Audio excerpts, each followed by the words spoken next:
અને સ્થાનિક સ્વરાજ્યની ચૂંટણીને લઈને વડોદરા ભાજપની તૈયારી પણ શરૂ। વડોદરા મહાનગરપાલિકા માટે ભાજપની સેન્સ પ્રક્રિયા શરૂ। શહેરમાં 4 ઝોનમાં આજે સેન્સ લેવામાં આવશે। ઉત્તર ઝોન માટે છાણી જગાતનાકા પાસે સેન્સ પ્રક્રિયાનું આયોજન કરવામાં આવ્યું તો નિરીક્ષકો સ્થળ પર પહોંચે તે પહેલા જ દાવેદારોને લાઈન લાગી ચૂકી હતી।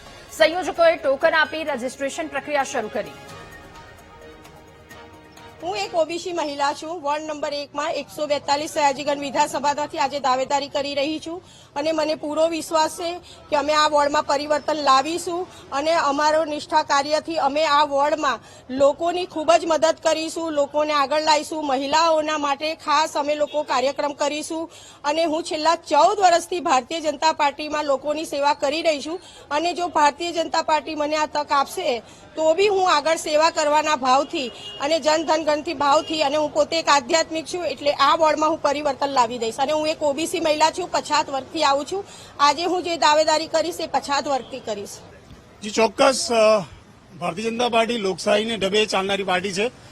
મૂલ્યો આધારિત જે રાજનીતિ થાય છે એમાં પાર્ટીની અંદર પણ એ લોકશાહી દેખાય।